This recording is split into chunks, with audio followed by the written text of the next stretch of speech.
무리가 일제히 일어나 고발하니 상관들이 옷을 찢어 벗기고 매로 치라 하여 많이 친 후에 옥에 가두고 간수에게 명하여 든든히 지키게 하니 그가 이러한 명령을 받아 그들이 깊은 옥에 가두고 발을 착고에 든든히 채웠더니 한밤중에 바울과 실라가 기도하고 하나님을 찬송하며 제수들이 듣더라. 이에 갑자기 큰 지진이 나서 옥토가 움직이고 문이 곧 다 열리며 모든 사람의 매인 것이 다 벗어진지라. 간수가 자다가 깨어 옥문들이 열린 것을 보고 제수들이 도망한 줄 생각하고 ቃ를 빼어 자결하려 하거늘 바울이 크게 소리질러 이르되 내 몸을 상하지 말라. 우리가 다 여기 있노라 하니 간수가 등불을 달라고 하며 뛰어들어가 무서워 떨며 바울과 실라 앞에 엎드리고 그들을 데리고 나가 이르되 선생들이여 내가 어떻게 하여야 구원을 받으리까 하거늘 이르시되 주 예수를 믿으라. 그리하면 너와 내 집이 구원을 받으리라 하고 주의 말씀을 그 사람과 그 집에 있는 모든 사람에게 전하더라. 그 밤 그 시각에 간수가 그들을 데려다가 그 맞은 자리를 씻어주고 자기와 그 온 가족이 다 세례를 받은 후 그들을 데리고 자기 집에 올라가서 음식을 차려주고 그와 온 집안이 하나님을 믿음으로 크게 기뻐하니라. 두 사람이 옥에서 나와 루디아의 집에 들어가서 형제들을 만나보고 위로하고 가니라. 아멘. 사도행전 41번째 시간이 됐네요. 한밤중에 기도하고 찬송하는 바울과 실라, 에로타오 아이테오라는 제목으로 말씀을 상고하겠습니다. 지난주에 살펴보았던 것처럼요, 사도 바울은 귀신 들린 여종을 치료하여서 귀신의 고통으로부터 노임을 받게 주었으나 그로 말미암아 점치는 능력을 잃어버린 그 여정의 주인이 이제 바울과 실라를 고소하여서 바울과 실라가 두드려 맞고 옥에 갇히게 된 내용이 있지요.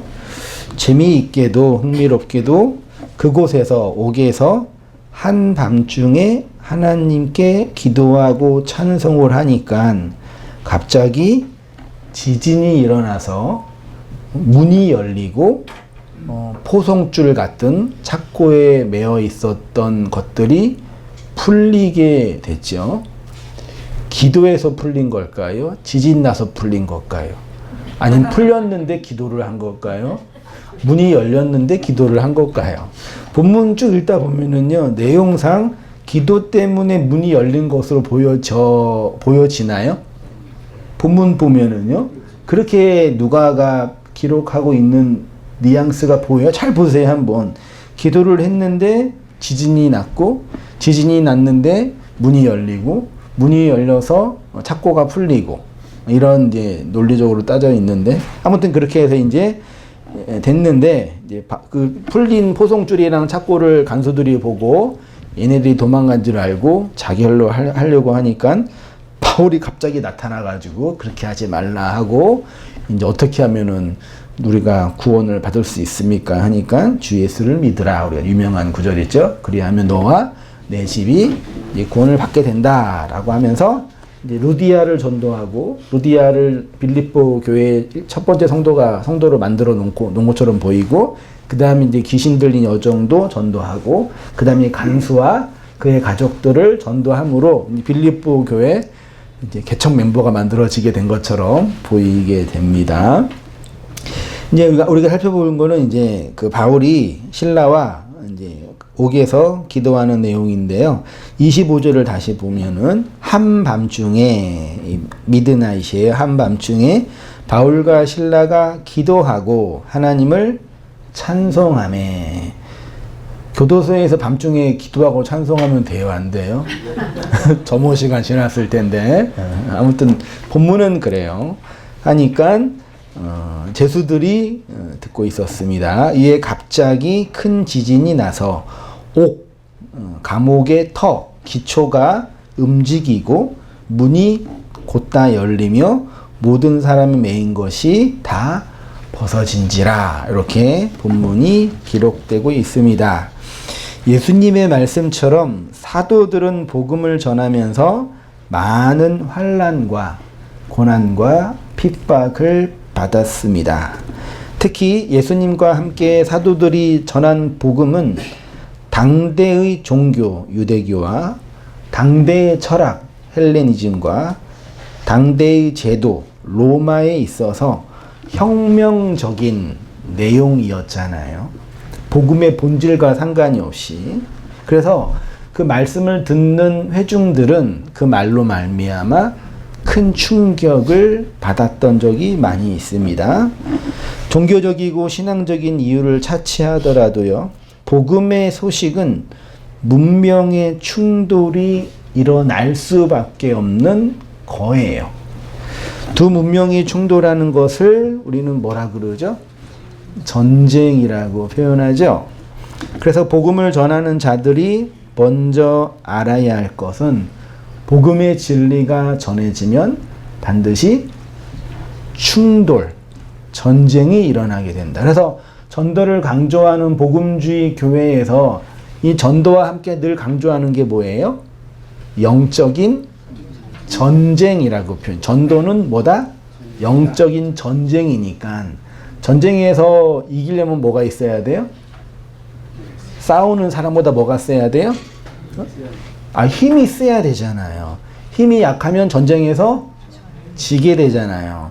이런 식의 도그마가 복음 전도의 성경이 어느 정도 설명하고 있는 내용이기 때문에 인정할 수 있는데, 이제 이 영적인 전쟁에서 영적이라는 단어를 빼면 무슨 전쟁이 돼요? 육적인 전쟁. 다른 말로 물리적인 전쟁이 되는 거예요. 그 물리적인 전쟁은 뭐예요? 실제로 사람을 때리고 죽이는 그 폭력이 된단 말이에요. 그래서 슬프게도 종교와 이 전도와 병행하면서 종교가 뭘 일으킬 때가 많이 있어요. 역사적으로 전쟁을 일으킬 때가 많이 있어요. 왜냐하면 그 단어 자체가 싸움을 내포하고 있기 때문에요.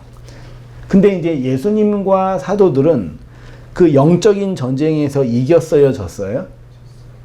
다시. 예수님과 사도들은 물리적인 전쟁에서 이겼어요, 졌어요?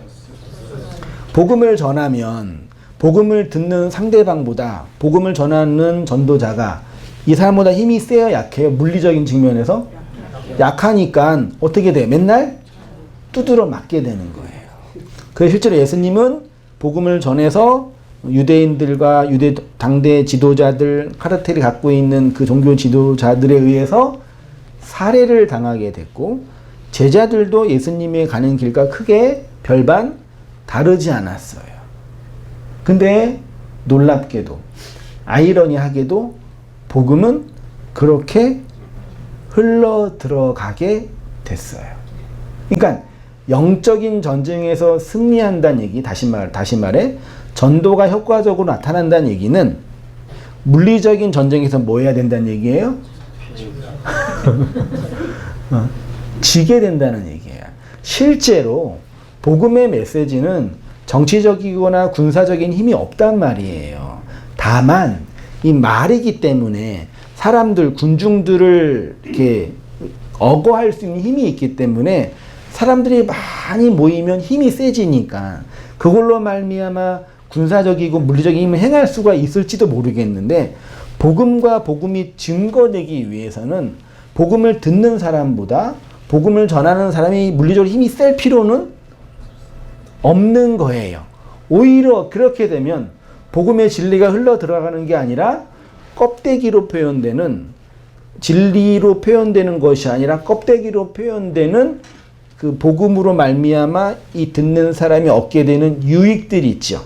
물리적인 유익이요. 그런 것들을 취하기 때문에 오히려 복음 진리가 증거돼요? 증거가 안 돼요? 안 될 경우가 많이 있어요. 역사적으로. 그래서 문명이 발달한 곳에서 복음을 전하는 문명이, 그러니까 문명적으로 볼 때 발전한 문명이 하등한 문명에게 복음을 전한다는 얘기는 예수님이 말하는 것처럼 진리를 전하는 게 아니라 뭐 하는 거예요? 문명으로 그들을 뭐 하는 거예요? 정복하는 모양새가 되는 거예요. 슬프게도 유럽이나 미국 주도하에 선교가 문명적 충돌이 일어났는데 내용은 뭐냐면 힘이 센 문명이 힘이 약한 문명을 뭐 하는 거예요? 정복하는 형식으로 복음이 전도된 거예요.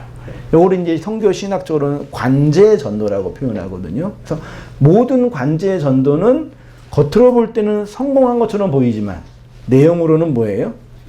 정말 복음의 내용을 잃어버리게 된 경우가 많이 있어요. 왜냐하면 정부 주도하에 전도를 하니까 정부는 뭘 가지고 있어요? 군사력과 정치력을 가지고 있으니까 갖고 가면서 예수님을 믿는 것처럼 보이지만 그들이 갖고 있는 문화적 우위성을 자랑하는 모양새가 된 거죠. 이해되셨죠? 그러니까 오늘날 지금도 그렇지만 동남아시아나 아프리카나 한국에서 선교를 갈 때 요즘에 이제 워낙 한류가 전 세계적으로 유명해가지고 한국인이라 하면은 다 좋게 보니까 좋게 보는데 복음과 진리 측면에서는 우리가 예수님을 잘 믿어가 이렇게 잘 살아. 너네도 예수님을 믿으면 이렇게 될 수 있어. 이런 식의 내용이 되는 거죠. 왜 그러냐면요. 저희 대한민국이 전쟁 이후에 혹은 조선 후기 이후에 서구 문명으로서의 기독교를 받아들일 때 어떤 사고가 있었냐면 우리 조선은 이런 사상 때문에 망하고 있는데 서구의 새로운 사상, 서학이라 그러잖아요. 그래서요. 새로운 사상을 받아들이면 우리도 이들처럼 뭐 할 수 있어요? 잘 살 수 있다라는 마인드가 없지는 않았단 말이에요. 그래서 이제 서구 문명이 들어오면서 기독교가 전파되면서 학교도 세워지고 교회도 세워지고 병원도 세워지면서 복음과 기독교와 문화와 이런 이데올로기가 이렇게 병합되면서 한국에 들어온 모양새가 한국 교회의 현실인 거고, 그러니까 한국 교회가 어떻게 되는 거예요? 이 모양? 이 꼴이 된 거예요. 겉으로 볼 때는 화려하게 보이지만 그 내용은 이렇게 지저분할 수가 없단 말이에요. 너무 이단도 많이 이단이나 사이비가 많이, 전 세계적으로 이단 사이비가 가장 많은 데가 어디겠어요? 우리는 수출도 잘해요. 그래서요. 분점도 잘 만들고 얼마나 열정적이에요. 동남아시아나 이런 아프리카나 이런 데 가면은 뭐 많아요. 아주 그냥 놀랍게도. 그런 어떤 차이가 있었다는 얘기죠. 그러니까 결론적으로 말하면 복음 전도는 오히려 진리의 전도는 전하는 자가 말씀을 듣는 자에 의해서 잡아먹히는 모양새로 진리가 흘러갔더라. 그래서 예수님이 제자들한테 너희는 말씀을 전하게 되면 반드시 뭘 받는다? 핍박을 당하고 고난을 받고 심지어 죽을 수 있다라고 말씀을 한 거예요. 그게 이제 구약 성경에 많이 있는데 마가복음 13장 9절 이하에 보세요.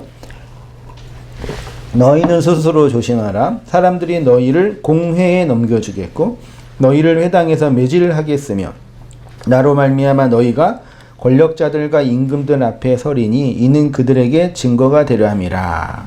이 말씀이 그대로 고스란히 제자들한테 실현이 됐지요. 실제로 초기 사도행전 초기 역사 속에 야고보도 살해당하고 순교당하고 스데반도 순교를 당하고 많은 기독교인들이 물리적인 핍박을 받으면서 흩어지게 되는 배경이 된 이유가 있었던 겁니다. 유대인들과 이방인들에게 복음을 전하는 너희에게는 정치적이고 군사적인 힘이 있어요, 없어요? 만약에 있었으면 고난 받아야 안 받아요? 안 받지요. 실제로 관제 전도를 했던 선교사들은 고난 받아야 안 받아요? 안 받지요. 근데 그 관제 선교에서 이탈한 순수한 그런 선교사들은 그 한당 유행했던 그 미션이라는 영화 이런 거 보면은 그 선교사를 방해했던 세력이 결국 누구예요? 정부에 있는 그 정치 세력이잖아요. 그 일반 거기에 있는 그 원주민들은 처음 복음을 받아들일 때는 선교사를 살해했지만 계속 들어가다 보니까 그 말씀이 들어가서 교회가 세워졌잖아요. 나중에는 이제 본국에 있는 관제 선교사들이나 정치 집단들이 그 선교사가 미우니까 그런 다툼이 있었던 이유가 이런 이유 때문인 거죠. 복음이 증거되는 거는요. 그래서 물리적인 고난을 받게 되는 거예요. 그리고 예수님은 자신이 먼저 이러한 역사적인 사실을 몸으로 보여주셨고, 사도 바울도 1차 전도 여행 중에서 실제로 돌에 맞아 거의 죽었죠. 그게 이제 사도행전 14장 19절 이하에 있잖아요. 유대인들이 안디옥과 이고니온에 와서 무리를 충동하니 그들이 돌로 바울을 쳐서 죽은 줄 알고 시외로 끌어내지. 이게 여러분 유대인들이 돌 던질 때 그 돌이 어떤 돌인지 아시죠? 이만한 조약돌이 아니에요. 그냥 뭐예요? 그냥 그 짱돌도 아니에요. 그냥 바위 같은 거예요. 이렇게 그런 거 던지는 거예요. 이렇게요. 그래서 사람들이 바울이 뭐 한 줄 알았어요? 거의 죽은 거죠. 그러니까 죽었다 그러고 던진 거예요. 거의 죽은 거예요. 그러면 이거 전치 몇 주예요? 이게 중상이잖아, 완전히요. 그러고 있다가 시간이 지나서 일어나가지고 다시 걸어간 거야, 바울이요. 이때 바울의 심정이 어떻겠어요? 내가 주님의 진리를 위해서 복음을 전하다 이렇게 돌에 맞아 죽을 뻔했구나. 하나님을 찬송하지. 그랬을까요? 내가 이렇게 복음과 함께 고난을 받는구나. 행복하다. 그랬을까요? 그랬으면 정신병자가 되는 거예요. 22절에 보세요. 제자들의 마음을 굳게 하여 이 믿음에 머물러 있으라 권하고, 또 우리가 하나님 나라에 들어가려면 많은 뭐예요? 그러니까 이런 번역이 조금 오해의 소지가 있게 하는 그런 거죠. 그래서 복음과 종교로 말미암아 고난 받는 거를 정당화하는 거죠. 어쩔 수 없다 이런 식으로. 바울이 말하는 환난은 1차적으로 물리적인 핍박이었습니다. 바울은 실제로 복음을 전하면서 육체적인 고난을 많이 당하였고요. 그로 말미암아서 자신의 몸에 예수의 흔적, 스티그마가 있다고 자랑했잖아요. 그래서 더 이상 나한테 말 걸지 말아라 그랬잖아요. 야, 나한테 예수의 스티그마 있어. 까불지 마. 더 이상 나의 사도권에 대해서 뭐라 왈가불로 하지 마. 나는 예수가 준 그 자격증이 있어. 그게 스티그마야. 그랬단 말이에요. 그 스티그마가 어떤 분들은 바울이 내적으로 경험했던 그리스도에 대한 풍성한 경험이라고 말하는데, 그것만 있는 게 아니라 실제로 바울의 몸 안에 뭐가 있는 거예요? 트라우마로 남겨진 상처가 온몸에 있었을 거예요. 돌에 맞아서 얼굴 찢겨지고 얼굴 부고 팔 부러지고 없었겠냐고요. 그게 나아도 흔적이 있어요, 없어요? 있잖아요. 평생 동안 그 흔적을 보면서 이거는 예수의 스티그마라는 영적으로 해석을 했지만, 실제로 바울 안에 그 물리적인 고난과 어려움들이 있었어요, 없었어요? 매우 많이 있었단 말이에요. 미루어 짐작하건대 바울은 아마 우울증으로 많은 어려움을 당했을 거예요. 이게 일반적이고 정상적으로 살아갈 때 즐겁고 기쁘고 행복하게 복음을 전할 수 있었겠냐고요. 그 실제로 그 전생에 의하면 그런 우울증 기질이 있었다고 보는 분들도 있어요. 항상 즐겁게 말씀을 전하지 못했을 거란 말이에요. 실제로 몸이 있었고 몸도 아프고 고통을 받으며 있었겠죠. 그러니까 뭐냐면 말씀과 진리가 우리한테 임할 때, 하나님 우리 인생을 인도할 때 복음적인 능력을 주시지만, 복음적인 영광을 주시지만, 그로 말미암아 우리가 경험하고 겪어야 할 것들은 누구 거예요? 대신 누가 경험할 수 있어요? 내가 오롯이 체험하고 채워야 할 나의 것들이란 얘기예요. 그래서 어떻게 제가 표현했냐면, 모든 것이 하나님의 은혜이고 하나님의 주권이고 섭리이지만 그 과정은 누가 겪어요? 내가. 나의 뭐가 겪어요? 나의 영혼이 겪어요? 나의 정신이 겪어요? 나의 뭐가 겪어요? 나의 육체와 내 삶의 현실이 겪는단 말이에요. 몸에 남아있단 말이에요. 복음의 진리가 그 육체적인 고난과 물리적인 어려움들을 해결할 보장이 없고 오히려 더 가중할 가능성이 많이 있는 거예요. 이 부분이 복음 진리에 있어서 아주 중요한 내용이라고 저는 생각이 됩니다. 기독교는 모든 것이 하나님의 주권이죠. 모든 것이 하나님의 은혜이죠. 우리의 구원은 우리의 행위가 1%또 가미가 돼요, 안 돼요? 안 되죠. 하나님이 시작하시고 하나님이 행하시고 하나님이 완성하시는 거예요. 우리가 어떤 행위를 하더라도 하나님이 행하시고 계획하신 일들은 하나님이 반드시 이루신단 말이에요. 그러면 목사님, 우리 구원에 있어서 나의 모든 수고는 의미 없으니까 그냥 살아가고 즐겁게 있으면 되겠네요 라고 말할 수밖에 없는 거예요. 왜요? 교리 자체가 하나님의 주권과 하나님의 강력한 힘에 의해 끌고 가는 것이 성도의 구원이니까. 됐죠? 근데 이 점만 보게 되면은 복음을 다 못 보는 거라니까요. 그 모든 것들을 경험하고 채우라는 것은 환상이 아니라 우리의 물리적인 역사와 우리의 물리적인 이 육체 덩어리예요. 혹자들은 이런 분들 가끔 있습니다. 이 세상은 가짜이고 진리 측면에서 어차피 멸망하고 무너질 것들이며 일루전, 환상이라고 말하죠. 맞아요, 틀려요? 진리의 입장에서, 영혼의 입장, 이 세상은 진짜예요, 가짜예요? 가짜죠. 영혼이 있어요, 곧 없어져요. 신학적으로, 논리적으로. 그걸 환상이라 그러잖아요. 가짜인 세상에 얽매이면 돼요, 안 돼요? 이 세상의 욕심에 따라가면 돼요, 안 돼요? 논리적으로, 신학적으로. 그래서 이 세상에 얽매이고 육신의 욕망에 따라가고 육체를 따라가는 것은 죄고 나쁜 거다라고 우리가 인지하잖아요. 근데 그건 이제 반만 맞는 거예요. 반만. 맞아요. 이 세상은 가짜예요. 저는 인정해요. 없어질 것들이에요. 하나님이 진리를 알기 위해서 차서와 순서로 준 코스모스라는 이 물리적인 세상이에요. 근데 이 세상에서 구원받기 위해서는 이 세상의 시간과 공간과 역사를 어떻게 해야 돼요? 살아가야 돼요. 태어나지 않으면 구원 받아요, 못 받아요? 말이 이상하다. 걸어가지 않으면 구원 못 받는 거예요. 통과하지 않으면 안 된다는 얘기예요.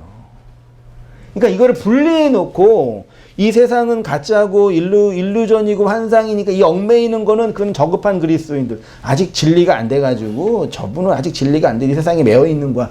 이렇게 말하는 것은 정신분열적인 태도라니까요. 그렇게 분리가 돼요, 안 돼요? 이 정신과 육체가 딱 있으면 이게 딱 분리가 돼요? 네? 철학적으로 고민할 부분이지만 우리의 모든 이 세상은 요즘 뇌과학이 발전해가지고 이 뇌가 투영한 것에 환상에 불과하니까 실제로 존재하는 거는 뇌뿐이 없고 세상은 다 뭐다? 이 뇌가 만들어낸 환상이다. 이렇게 말하는 과학자들이 있더라고요. 그러니까 뇌가 만들어낸 것과 물리적인 세상은 이게 분리가 돼요, 안 돼요? 안 된단 말. 왜냐면은 이 안에 내가 물리적으로 경험하는 이거 뭐지? 뭐라 그럴까? 이게 육체의 이 현실이 있기 때문에 이 고난, 통증, 이런 거. 이런 게 있기 때문에 연결돼요, 이게. 그래서 이 영혼과 정신과 현실을 연결하는 게 뭐예요? 흔히 말하는 거예요? 그게 통증이라 그러는 거예요. 통증이 없으면은 이게 어떻게 돼요? 이 세상이 어떤 세상인지 알아요, 몰라요? 몰라요. 그래서 문둥병 환자 요즘 뭐라 그러죠? 나병 말고 한센인들. 예, 문둥병은 되게 저급한 용어는 어쨌든 그런 분들의 병이 뭐예요? 피부가 통증을 못 느끼잖아요. 그러니까 손발이 찢어지고 뭐 불에 놔도 이게 아픈지 모르니까 이게 부러져도 그냥 가는 거예요. 그냥 덜렁덜렁 되면서. 통증이 나의 이 정신과 세상을 연결하는 고리거든요. 그러면 이 세상에서 진리로 살아가기 위해서는 반드시 뭘 경험하게 되는 거예요? 통증을 경험하잖아요. 그걸 성경이 뭐라고 표현한다고요? 환난, 고난, 핍박 등등으로 표현하는 거란 말이에요. 그러니까 진리를 안다고 묵시를 안다고 하면서 이 세상의 현실, 통증에 대한 감각이 없는 거는 그런 질병적 상태일 수 있는 거예요. 그래서 어떻게 표현했냐면은 이 세상은 가짜고 허상인 것은 분명하지만 그렇게 될 거지만 그걸 경험하고 있는 우리의 인생은 아무도 누구도 대신 할 수 없는 누구 거예요? 여러분 거예요. 그걸 뭐라 그래? 나의 소유라 그런 거예요.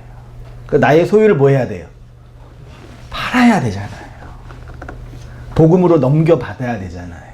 그래야지 진리의 양식 주머니를 만들다라고 표현해요. 소유를 판다는 게 이런 개념인 거죠. 아무튼 그래서 나의 인생에서 내가 경험하고 고통과 고난과 눈물은 경험하는 것들은 나의 것들이지 누구의 것이 될 수 없다라는 거죠.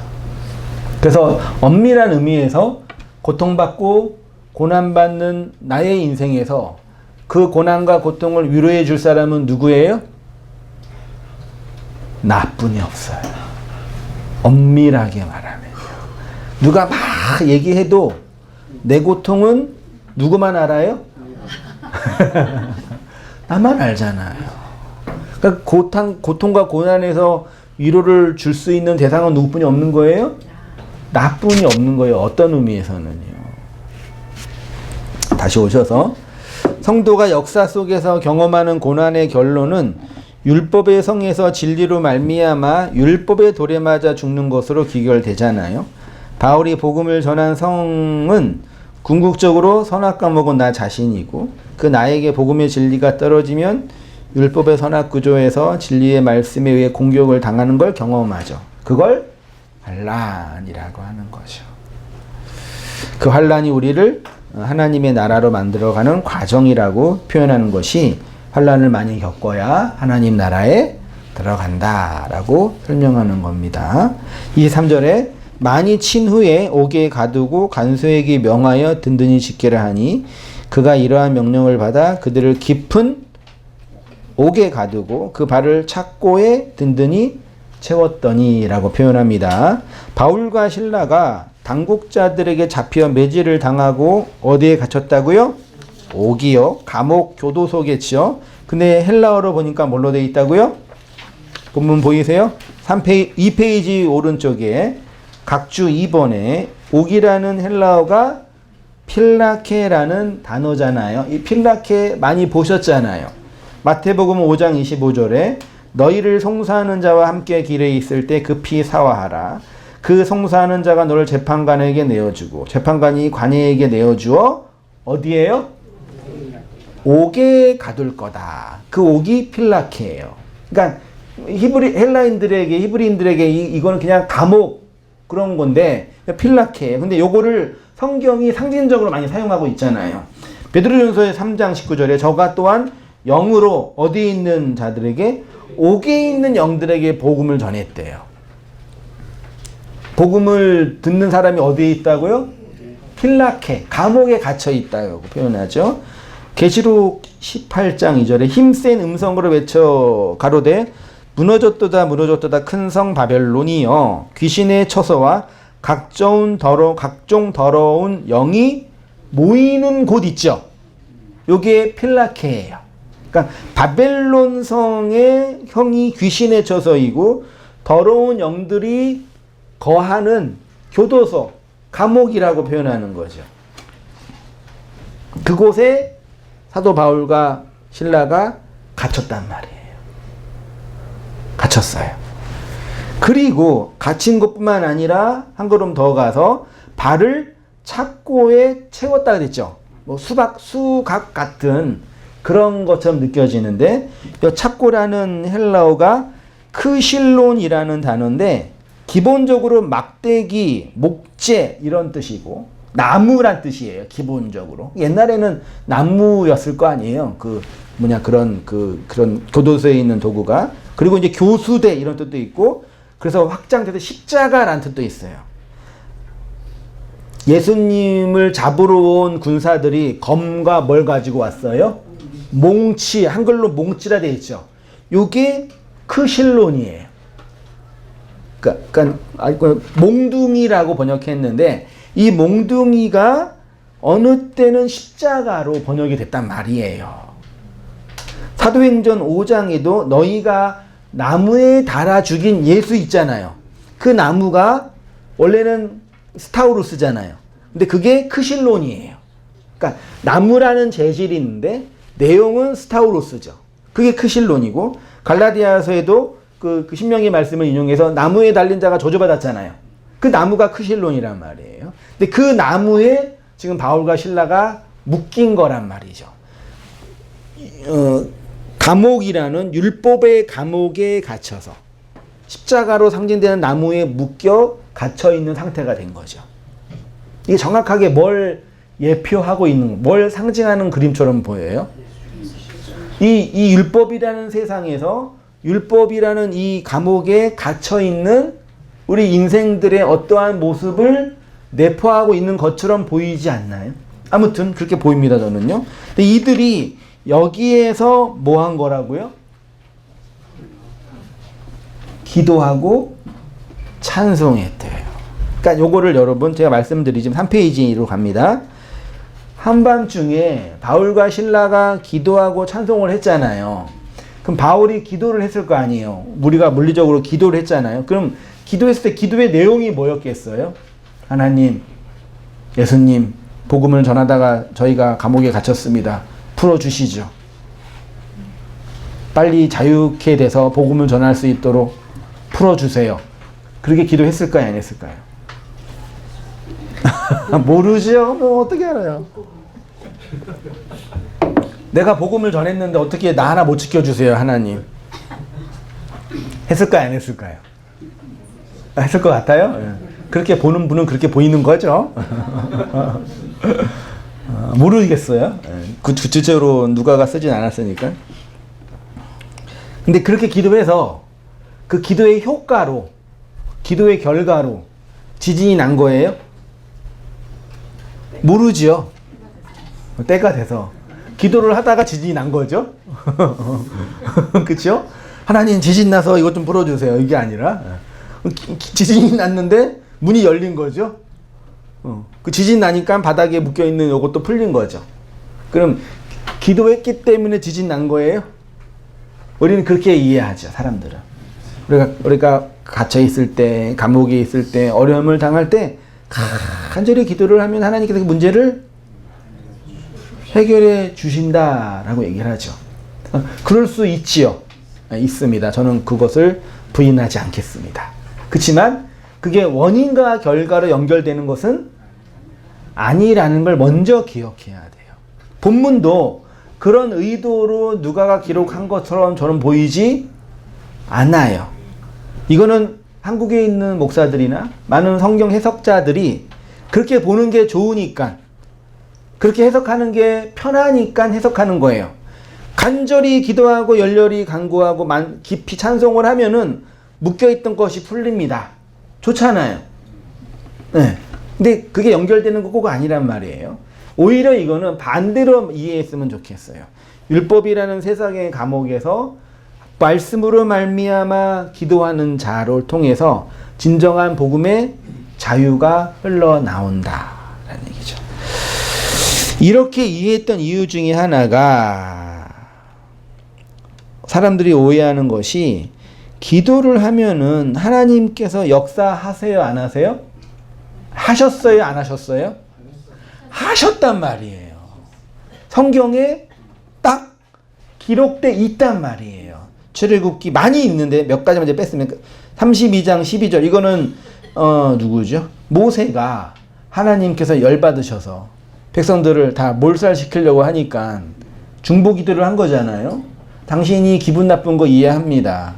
근데 당신이 얘네 죽이면 당신이 어떤 신이 되겠습니까? 그만하시죠. 그렇게 기도했단 말이에요. 근데 뭐라 그래요? 주의 맹렬한 노를 그치시고 그 뜻을 뭐 하래요? 돌이키세요. 누구한테 그러는 거예요? 하나님한테. 이건 무슨 뜻이에요? 아니 모세 입장에서는 당신이 그러면 돼야 한대? 안 돼. 넌 하나님이야. 너는 공의로운 신이야. 당신은 위로의 하나님이셔. 근데 그렇다고 이게 죄를 범했다고 얘네 몰살시키면 당신의 이름이 어떻게 되겠어요? 돌이키세요. 좋게 말하면 충언처럼 보이지만 반대로 말하면은 모세가 옳고 하나님이 틀린 거죠. 근데 어떻게 됐어요? 역사가? 하나님이 모세의 기도를 듣고 미안해. 내가 잘못했어. 진짜 그랬단 말이에요. 내가 순간 열받아가지고 뚜껑 열려가지고 미안해. 네 기도 들으니까 내가 정신 차렸어. 이렇게 역사가 흘러갔단 말이에요. 그렇게 우리가 생각하고 있단 말이에요. 제가 각색을 한 거지만. 그치요? 그러면 돼요, 안 돼요, 하나님이? 하나님이, 신이 얘네 죽이려고 했거든요. 근데 다른 사람이 그러지 마세요, 하나님. 그러니까 알았어, 안 할게. 그러면 이제 그분은 어떤 분이에요? 청탁에 의해서. 청탁이라는 걸 나쁘게 보지 마세요. 돈 주는 것만 청탁이 아니라 육체를 태우고 금식을 하고 별짓을 다 해서 하나님께 뭐 하는 게 뭐예요? 다 청탁이죠. 좋은 나쁜 말로. 좋은 말로는 뭐라 그래요? 고견이라 그러나요? 그렇게 그 신이 뜻을 돌이키면 인간들이 어떤 마인드가 마음이 생기겠냐고요. 저분은 다른 이방 신들처럼 아들 바치고 자식 바치고 돈 바치면 뜻을 돌이키는 분이야 라는 교리가 만들어지잖아요. 이게 그런 교리처럼 된 거란 말이에요. 요나도 마찬가지고 시편에 있는 시인들의 고백도 마찬가지예요. 그럼 제가 이렇게 말했는데 이런 성경이 하나님의 그러한 성품을 담고 있는 걸 설명하는 거겠냐고요. 그래서 이러한 본문을 근거로 기도자가 간절히 열렬히 기도하면 하나님이 그 뜻을 뭐 한다고요? 뜻을 돌이키지 않는 건 왜 그런 거예요? 기도자가 간절하고 열렬하게 기도하지 않았기 때문이에요. 그래서 모든 기도는 다 응답이 됩니다. 진짜예요. 뭐가 부족해서 그런 거예요? 노력과 시간이 부족해서 그런 거예요. 지금 강원도 강릉은 비가 안 오잖아요.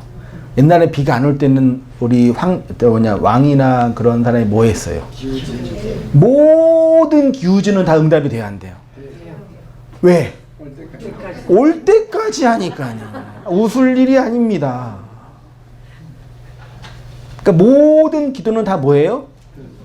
응답이 돼요. 여러분 어렸을 때 옛날에 했던 그 기도 기억나시죠? 응답이 됐어요?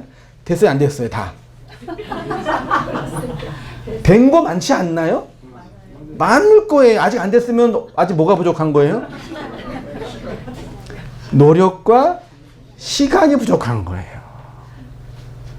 그러니까 종교라는 게 영업하기가 진짜 좋은 거예요.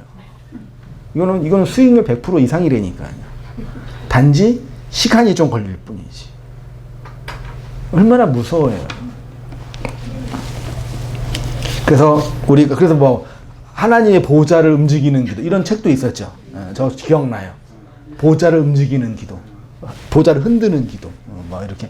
그래서 기도자의 열정과 기도자의 헌신을 강조하는 아주 그 인간의 그 종교성을 강조하는 거 이런 게 심해진 그런 다른 그 이교가 뭐예요? 막 그 인간이 가부장 해가지고 막 그 죽는 거, 그 종교에 헌신하고 그런 걸로 연결되는 거죠.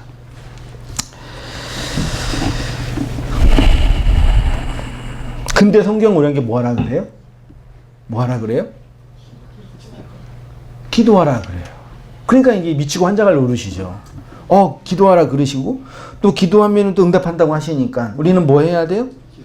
기도해야 된다는 어떤 그런 도그마에 있는 거죠.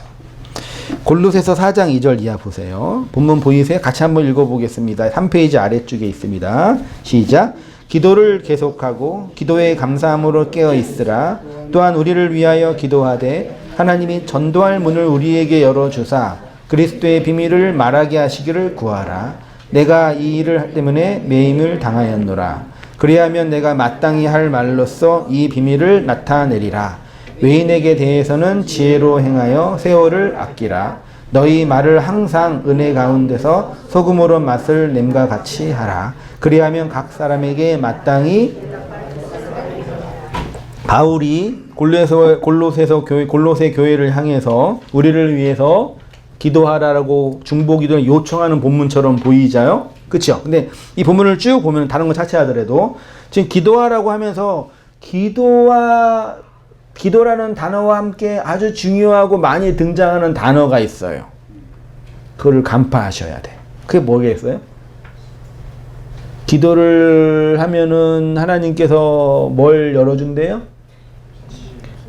문을 열어준대잖아요. 우리 인생의 문이 어디예요? 우리 인간의 문이 어디예요? 입이죠. 입에서 뭐가 나와요? 말이 나오죠. 이 본문을 쭉 보면은요, 기도를 하라고 하면서 그 기도는 문을 열고 뭐 하게 한대요? 말하게 한대요. 실제로 기도는 뭘로 하는 거예요? 입으로 말하는 거잖아요. 그 기도와 말과 관련되어 있는 것처럼 보여요. 그렇게 성경을 보셔야 돼요. 그러니까 근데 그 말은 그냥 일반적으로 하는 우리의 방언의 말이 아니라 진리의 내용을 담고 있는 복음의 말이란 얘기예요. 우리의 모든 말이 다 말이지만 대부분 다 방언이거든요. 방언은 뭐예요? 상대방이 못 알아먹는 반이죠. 여러분 실제로 우리 많은 언어 중에 대부분의 우리의 언어는 다 상대방이 알아먹어요? 못 알아먹어요? 같은 한국말을 하지만 마음과 마음으로 볼 때 그 사람은 내 말을 못 알아먹어요. 그래서 우리는 말을 하려면 뭐가 있어야 돼요? 말할 권위와 권력과 힘이 있어야 돼요. 그 누구의 말을 잘 들어요? 힘 있는 사람의 말을 잘 들어요. 단체나 모임에서 회식을 하잖아요. 말 제일 많이 하는 분이 누구예요? 물주. 물질의 주인. 신이잖아요. 그 뭐가 있기 때문에? 권력이 있잖아요. 회사에서 말 제일 많이 하는 분이 누구예요? 사장. 말단 직원은 뭐 하는 사람이에요? 말을 듣는 사람. 근데 그 두 사람이 사장과 직원으로 안 만나고 길거리에서 그냥 일반 시민으로 만나면 말단 직원은 사장 말 들어요? 안 들어요? 왜 안 들어요? 말이 흘러가려면 그 사람보다 힘이 세야 된다고요. 방언의 말은요. 이 세상의 말은 그 말을 듣는 사람보다 내가 힘이 세야 된단 말이에요. 잘 생각해 보세요. 우리는 다른 사람 말 안 듣는 말이 안 들어요. 귀로는 듣지. 귀로는 듣고 한글로는 이해되는데 그 말이 내 마음에 당도되는 언어는 없어요. 이 세상에. 방언의 말은요. 없으니까 힘 있는 자가 말할 때 외적으로 듣는 것처럼 느껴지는 거예요. 여기서 힘이 제일 센 사람이 누구예요? 제일 권력이 센 사람이 누구예요? 저니까 이 높지도 않지만 높은 강대상에서 말을 하고 여러분 듣잖아요. 근데 들어요?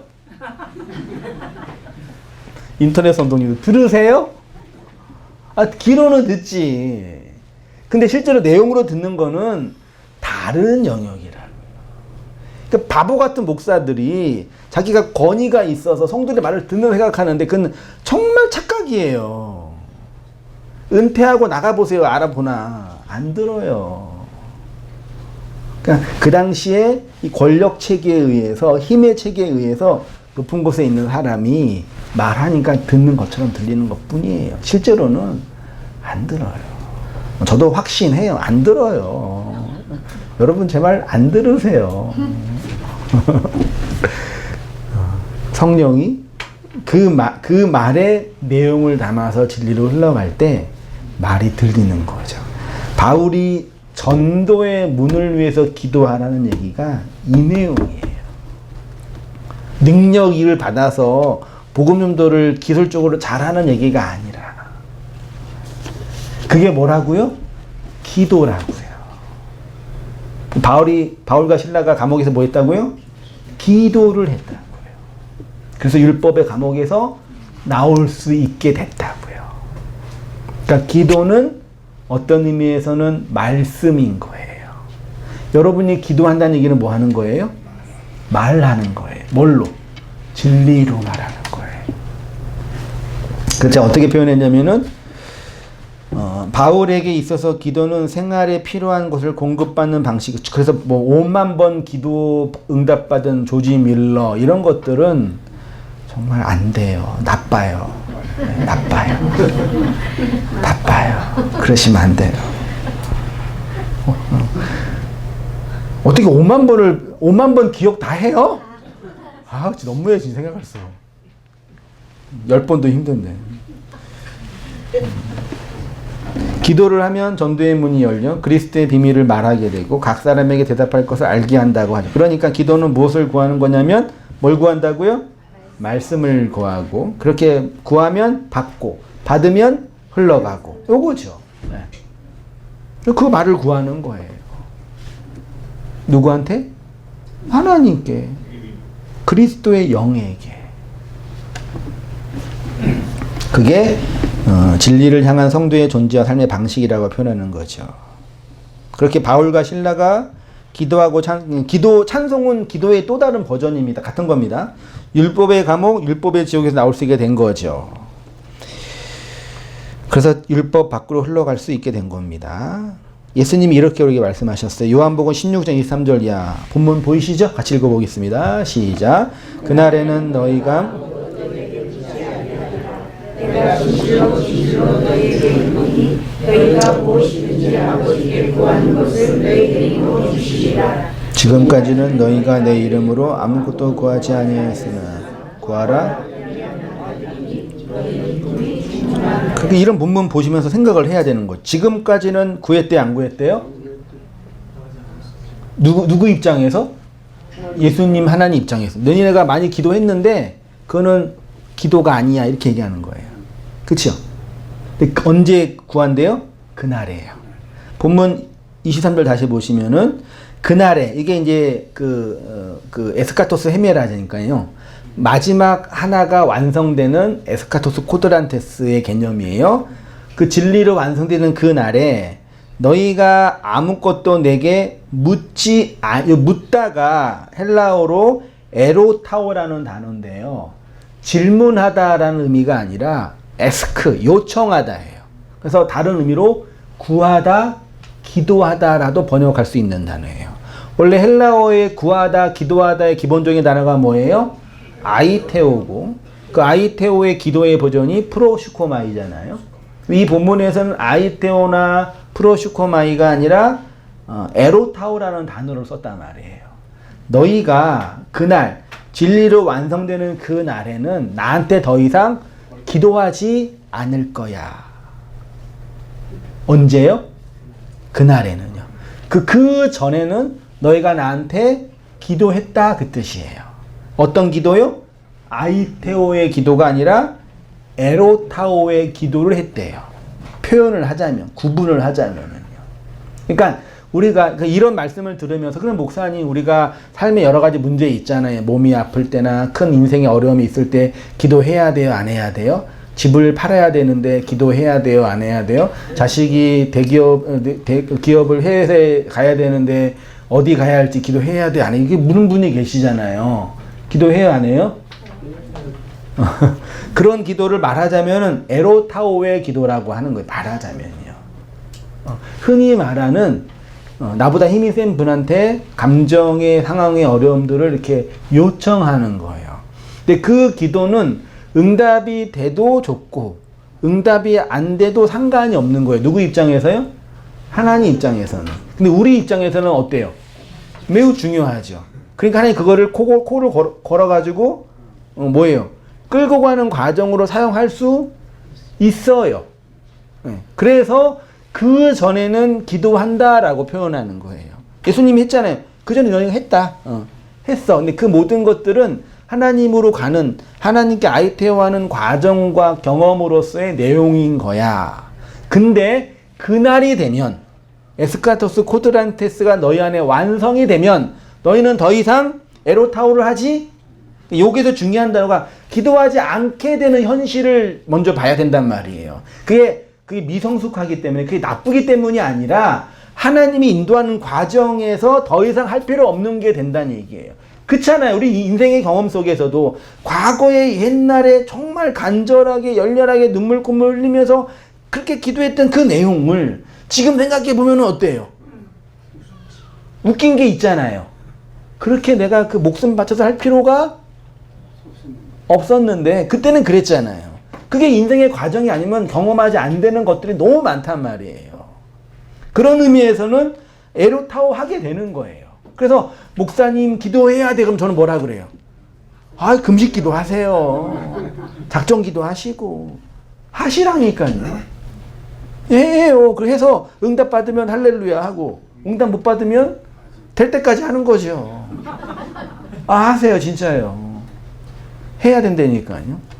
해야지 아, 안 했어도 됐구나를 알게 되죠. 그러니까 뭐 무시하거나, 왜냐하면 말이 안 통한다니까요. 내 안에 욕망과 염려와 근심이 가득한데 누구의 말이 들려요? 요것만 해결할 게 중요한데, 아, 너가 갖고 있는 그 욕망과 그 욕심은 허상이야. 아니야. 진리 입장에서는 별거 아니니까 그렇게 할 필요 없어. 그러면 그 말 들려요? 안 들려요? 간증하시자. 안 들려요. 그래서 스스로 알아들어야 돼요. 그러니까 본인이 가야 돼요. 그 길은요. 누구도 대신할 수 없는 거예요. 그 사람을 가르칠 수가 없는 거라니까요. 그래서요.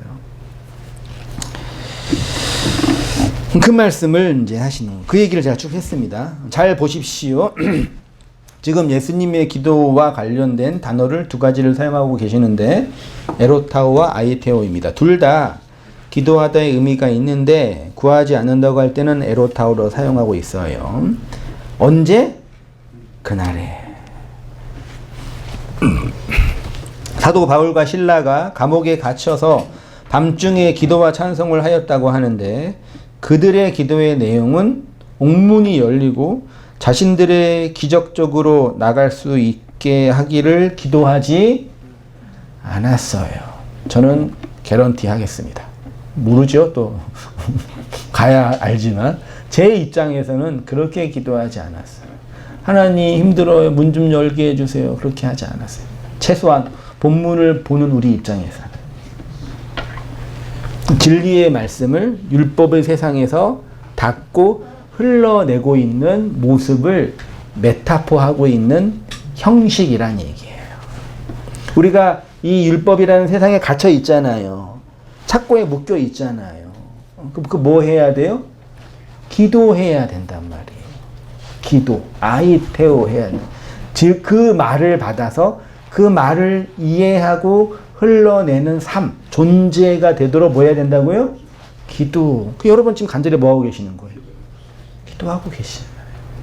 말씀을 듣고 묵상하고, 여전히 나는 듣지 못하지만 조금이라도 들으려고 애를 쓰고, 성령이 그 내 마음에 문을 열어서 그 말이 흘러들이도록 간구하고, 그게 뭐라고요? 기도라고요. 안 하는 분도 계시겠지만 열심히 기도하셔야 됩니다.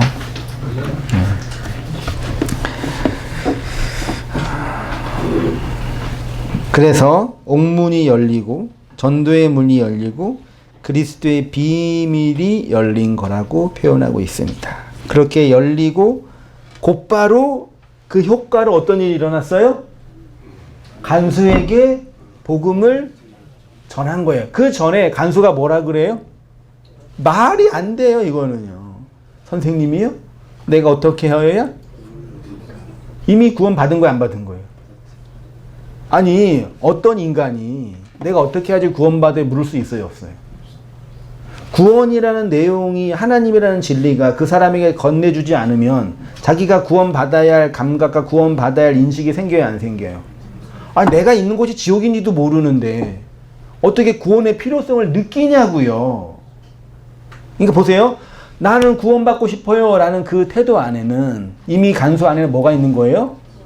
구원의 내용이 있는 거라고요. 그 바울이 말을 했기 때문에 구원받은 게 아니에요. 그리고 뭐라 그래요? 주 예수를 믿으라. 그러면 구원받는다 그랬잖아요. 그래놓고도 뭐라 그래요? 이후에 집에 가서 뭐예요? 본문이 어떻게 돼 있나? 말씀을 또 가르쳐요. 주 예수를 믿으면 끝난 거잖아요. 그치요? 주님이 그리스도라는 걸 믿으면 구원 받은 거잖아요. 또 가서 뭐예요? 말씀을, 아, 그때 내가 말한 주님이 이거야 라고 설명하잖아요. 그래서 구원 받는 걸로 기결되는 거죠. 전도의 비밀의 문이 열려서 간소라고 설명되고 있는 감옥을 지키는 한 사람에게 말씀이 뭐예요? 흘러 들어가게 된 거죠. 그 바울이 뭐 한 거예요, 진짜로? 기도한 거잖아요. 그러니까 기도는 말을 듣게 하는 거예요. 진리를 듣게 하는 거란 말이에요. 그걸 전도의 문이라는 단어로 표현한 거예요. 그렇지 않는 그 기도의 내용, 응답, 에로타오로 얻게 되는 거는 말을 듣게 하는 과정일 수는 있어요. 그렇지만 안 될 수도 있단 말이죠. 그래서 여러분 신유은사 뭐 말도 신유은사 뭐냐 뭐 옛날에 뭐 그 신유 집회 가가지고 병 나온 분들 있잖아요. 디스크 낳고 디스크는 70%가 자연 치유되는 거 아시죠? 고통은 견디면은 없어져요. 진짜 희한해요. 통증이 몸에 있잖아요. 돌아다니죠. 허리가 아픈데 어깨 아프고 목 아프고 맨날 돌아다녀. 적응이 되잖아요, 어느 정도요. 아무튼 그렇게 병이 그 신유 은사가 난 분들도 신유 은사를 경험해서 몸이 나았어요. 교회 잘 다녀요, 안 다녀요? 예수님 잘 믿어요, 안 믿어요? 암이 나았다고 치고 뭐 다 했어요. 그래서 교회 잘 다녀요, 안 다녀요? 물론 다니는 분도 계시지만 많은 분들이 병이 나았기 때문에 이제 더 자유롭게 그런 분도 계시는 거예요. 그게 그런 식의 에로타오란 기도인 거죠. 나중에 읽고 마치겠습니다. 그렇게 열리고 간수에게 복음을 전하며 그의 가족들이 세례를 받고 주님의 교회들이 된 겁니다. 주님은 우리로 에로타오 하지 않고 아이타오 하게 하십니다. 이는 기도라는 행위의 결과를 위한 것이 아니라 하나님의 말씀이 그 말씀이 인생 역사 속에서 완성되는 존재와 삶의 방식에 관한 것이니까요. 그렇게 기도하시며 살아가시는 성도님 되시기를 축원드립니다. 함께 기도하겠습니다. 하나님 아버지, 저희로 하여금 에로타오 하지 않고 아이테오 기도하게 하시니 감사합니다. 여전히 저희의 강팍한 마음과 무지한 태도로 하나님의 말씀을 듣지 못하고 죄와 악 속에 낭망할 때도 있지만 어두운 길을 열어주시고 어두운 마음을 밝혀주시어서 진리로 새롭게 되고 이해하고 깨닫게 하셨사오니 그 은혜의 말씀으로 살아가는 저의 모든 삶들이 될 수 있도록 하나님 아버지 인도하여 주시옵소서. 우리로 하여금 율법이라는 이 코스모스의 세상에 갇혀 있는 인생이지만 그로 하여금 기도하게 하시고 또한 찬송하게 하셨사오니 그 기도와 찬송 속에서 하늘의 문이 열리고 전도의 문이 열리고 저희의 입술과 귀의 문이 열려서 아버지의 그 말을 진리로 받아 생명으로 흘러가는 몸된 교회, 기도의 집들이 될 수 있도록 인도하여 주시옵소서.